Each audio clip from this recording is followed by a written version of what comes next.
Hey everybody, amprepairguy.com, 203-892-4119.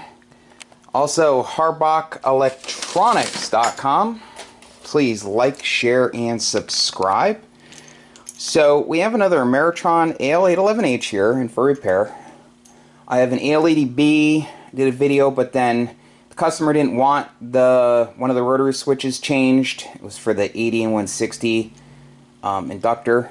Toroidal transformer, but he ended up changing his mind, so took the video down and I'm waiting on the part. So when I get it, I'll put it in and then I will retest it. So anyway, I also worked on the 160 through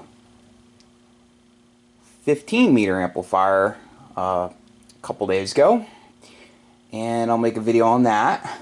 I started configuring the protection circuit and the wiring between the protection circuit and other items in the RF deck to the connector that will connect the RF deck down to the bottom cabinet, and I'll show that soon. So this amplifier is an older one. I believe it's a 2008. Grids are not grounded. It needs SO239 connectors. The output one has like Zippo grip. This one has a little bit more, but not great. This one, the output one, is the most important one. So I'll change both with high quality silver plated Teflon dielectric ones that I get from Alan Bond and Paul over there at Max Gain Systems. Cool people over there. So I'll ground the grids, take the metal oxide varistors out, I'll put gas discharge tubes underneath the sockets, one per side of the filament.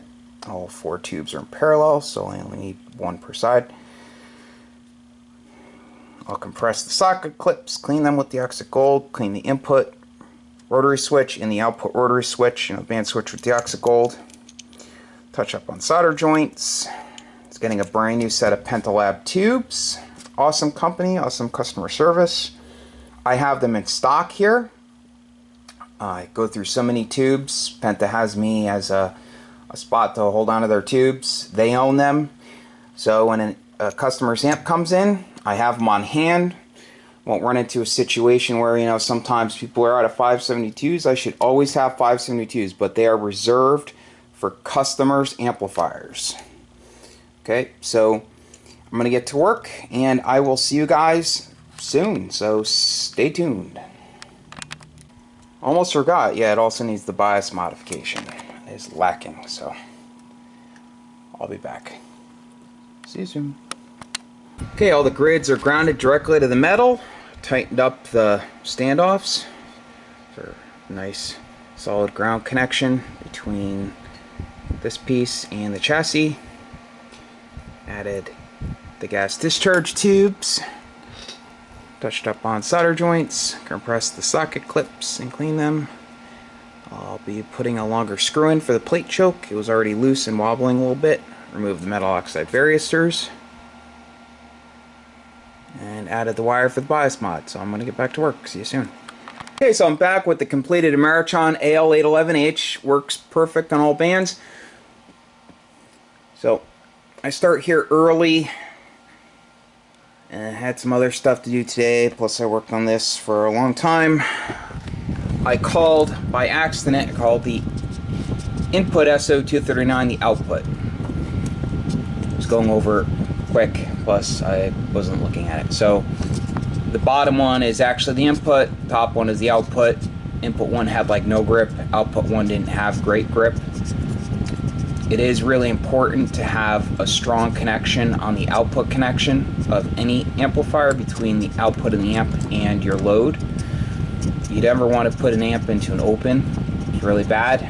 So change both. They're silver plated ones from Max Gain Systems. Here's one of the old ones. Here's the other old one.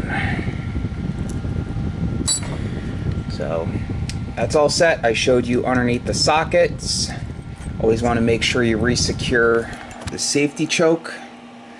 I put a little solder tab in there, secure it to the screw here. Fix the plate blockers. The lead was really long, so I shortened it, resoldered it. The connection over there. Let me get a pointer. Bias modification. Zip tied all the wiring. Resoldered the base of the plate choke. Put the longer screw in the base of the plate choke. Tightened up on screws and hardware. And made sure it has the right size fuses in it. So she is ready to go.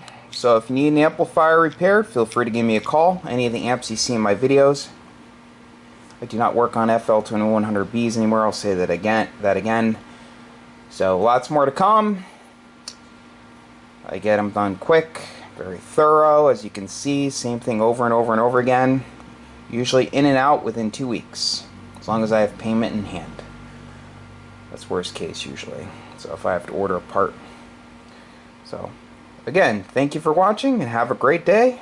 More to come. 73.